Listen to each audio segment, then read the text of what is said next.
through the beginning, I actually grew up in a very conservative family. Kind of quit that job and came back home because of family pressure, etc. So I was always a good student, always interested in studying. Even today, I'm very happy with my nose, dug into my book. A year after joining IIM Calcutta, so I was pregnant at that time, and I failed miserably. But for people who are in the field of semiotics, I think the biggest problem is that not a lot of people are doing research in this area. So not that it was really planned that I'm going to do this later on. Kind of pushing yourself, and I think that is what I really believe my journey is about. That you really push yourself to the extremes.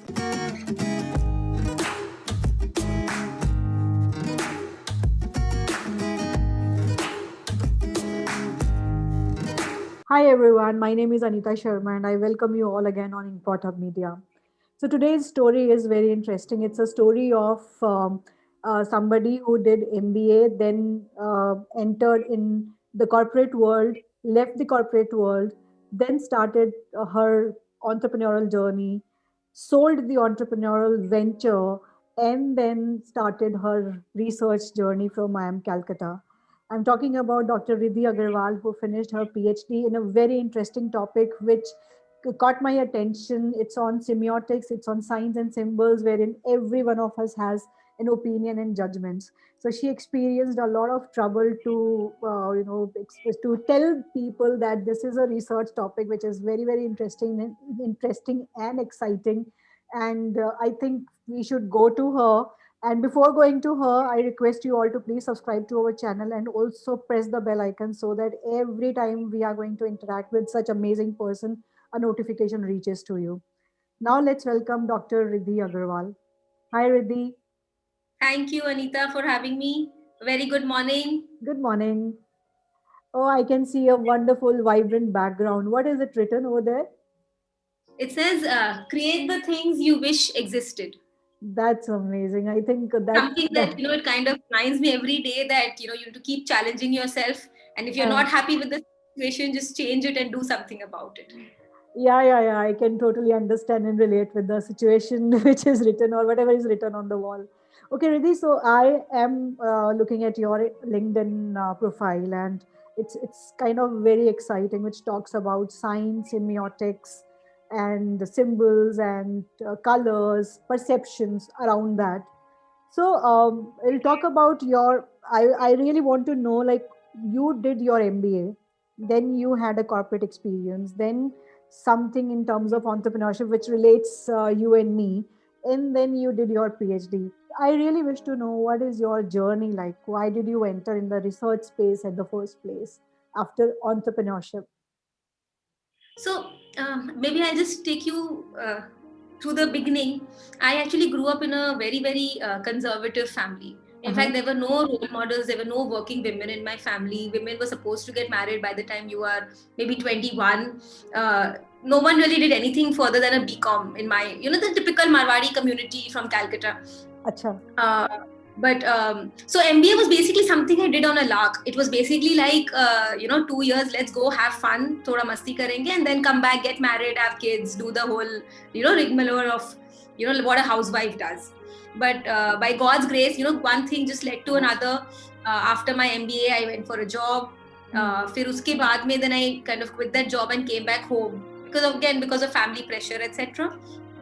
But since I come from a business family, doing business is something that kind of runs in your blood also. So that's something that I have seen everyone do in my family. My father, my brothers, my husband now, my in-laws, everyone is in business. So that's something that comes very naturally. So and also in an entrepreneurial venture, it's not just about the flexibility that you get. There's also the kind of feeling that you're creating jobs. You're not just doing a job. The pride that comes from the fact that you are creating jobs for people, that's something that's there in that community. I guess that's something that I've always seen growing up, that you start something and then you provide jobs for people instead of just going for a job. So that entrepreneurial thing was always it just flew very naturally. It's not something that I kind of thought of, okay, this is my next step, or something that I planned really. Huh. So it was a library, online library, Yes, Zen. it was an Tell me online more library. about, yeah, tell me more So about it. basically, what happened was that when I came back to Calcutta, I realized that there were dearth of good libraries here. Huh. So the idea was basically on the concept of like a Netflix, which was earlier like a DVD rental thing, where you just rent books online and they get delivered to your house. Hmm. That was the basic concept. But basically, after 3 years of doing a startup, I realized that the whole romantic, image of that startup thing is not as easy as it seems. It's so much better to have a salary at the end of the month, because you're struggling and you're working 24/7. You are the CEO and the operations and the marketing and the peon of the company, and you're really not making anywhere near what your colleagues from your B school were doing. So after 3 years, basically, I decided that it's time to kind of let go, and I sold off the venture. And then I kind of went back to something which I thought is that I'm going to really be happy about, which is again academics. So I was always a good student, always interested in studying. Even today, I'm very happy with my nose, dug into my book. And that's what my son also does. The whole day we are inside the chadar, happy with our books in bed. So what better way to do it than through an FP program, So Riddhi, this reminds me of one statement I've read somewhere. Like, we are addicted to two things. One is carbohydrate, another is our monthly salaries. So I was expecting that you are going to do your PhD in entrepreneurship, but you did actually something else. Tell me more about it. Like, what is this word semiotics? See, so semiotics is basically the study of signs and symbols. So I very, very accidentally kind of stepped into this area. I was actually studying religion. My main topic was religious signs and symbols in advertising. So that is also actually very interesting, because I stay in an area called Kalighat in Calcutta, which is basically, you have a Kali temple here, Kali ji ka mandir hai yahan pe, which is very, very renowned over here. And every day I see truckloads of people coming here. You have foreigners, you have people from the interiors, everyone kind of comes here to give homage. And I'm not a very religious person, so I find this very fascinating. You have, those shops lined with trinkets, and you have like वही Bollywood music बज रहा है, वहीं पे line से पंडित वगैरह है. It's एकदम that typical commercialized also to a very large extent. So I used to find that very fascinating. My work was actually starting on religion, and then I was looking at religious signs and symbols, and then I came across this whole field called semiotics. And Anita, surprisingly in India, I don't know, but I had never even heard about this word semiotics. And it's just so interesting that, even signs and symbols, they have meanings, and how they can be classified, and how do you interpret them? How is meaning created? There is just so much in this field that, I just fell in love with it. In fact, now I'm just doing work mainly on semiotics and religion only. So this is really, really interesting. But my PhD journey was really, really funny, because in my seminars, you would have professors dropping in, you would have other students dropping in, and basically, kahin bhi religion ho, caste ho, politics ho, everyone has an opinion. Yeah. So I was about to ask this question. Can you share any interesting incidents, if you wish to, on this platform? Jaise samajh lo, jaise if I am doing a review presentation, okay, so I'm presenting a literature review on religion. Suppose I say that religiosity influences your consumer behavior, right? What happens is that now all these statements, when we are presenting in a seminar, it's a literature review. That's not something that I'm saying. No, I'm saying something that I have read in the literature. But surprisingly, even though the profs know that this is a review, they would get so riled up, and someone would say, no, I'm a religious person, but that is not impacting my consumer behavior. And someone would start off and say something, and kahin na kahin se, you will not believe it, har samay, because my work had an Om in it. So वो Om and Trishul and सीधा BJP, because of the the current political environment last 5-6 साल से, because my work, it kind of happened in the time ये BJP भी आए, and मतलब I'm telling you, it would be like Mahabharat हो जाए. And I wouldn't have to do anything. I would sit back and enjoy, and the profs would आपस में, someone would say something and someone would say something, or it used to be really, really, really funny. But it was difficult also, because people, I think sometimes I found it difficult for people to take me seriously, because they start, because religion, and everyone thinks we know everything about it. But of course, you know that in academics it doesn't work like that. Everything is defined, and everything is kind of, there's a certain procedure of coming up with a conclusion. So it was a good experience, really interesting experience. Okay, tell me more about your PhD journey, because it was because in our interaction, informal interaction, you told me a lot of things. So for because these are you took close to say 7-8 years to finish your PhD. Tell me more about it. Like why it took so long. So I always like to say that, IIM Calcutta gave me 3 babies. One Uh-huh. is my PhD, and both my children happened during my PhD program. Mm. In fact, when I gave my qualifying exam a year after joining IIM Calcutta, so I was pregnant at that time, and I failed miserably. Like Mhm. literally miserably is the word. I was literally thrown out of the exam hall. That you just get out, you don't know anything. What are you even talking about? So Okay. yeah, it was really really trying, and it's very difficult. But I think you learn a lot from these also. Mm. Sometimes I think that these challenges and these failures are make you who you are today. Mm. So in fact, even when I gave my thesis final defense, at that time also I was 8 months pregnant. So Mhm. I'm also proud of the fact that I was able to do everything. And I always take a pause and say thank you to my in-laws and my husband, because चाहे कितना ही बोल लो, हम लोग कितने ही modern हो जाए, without their support, I mean, none of this would have been possible. Mm. That though I always like to mention whenever I'm talking about my PhD Mm. process. Mm. But yeah, I mean, so the thing with this whole journey is that you just grow when you are you learn, you grow, you cry, you fall, you stand. Mm. Also, but the good thing was that my guides were really really really supportive. So ऐसा Mm. नहीं था कि नहीं, this is the deadline, why didn't you do this? In Mm. fact, my guide, Professor Prashant Mishra from IIM Calcutta, he would always tell me to relax. I was the Mm. one who was always hyper, and he would tell me, relax, it's fine, आराम से हो जाएगा, कोई बात नहीं, you take your time, Huh. जैसे हो रहा है. It was never like 6 years or 7 years में खत्म ही करना है. I was never really pushed like that. Mhm. Mhm. But there's one thing that I think a lot of people don't realize, is that the stipend that you get during your PhD is very very minimal.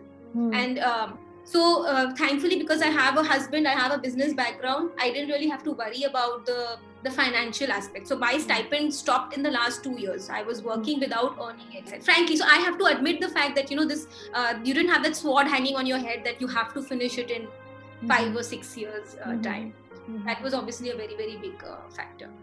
Okay, so what is your suggestion to scholars who are doing such path-breaking research and something wherein everyone has an opinion, how to deal such type of situations? So I would say, I think that we should not get bogged down by what other people think and say. So you just need to stand your ground and kind of be clear about what the research says, especially from an academician point of view. If you are quoting papers or you are quoting existing research, there should really not be a problem.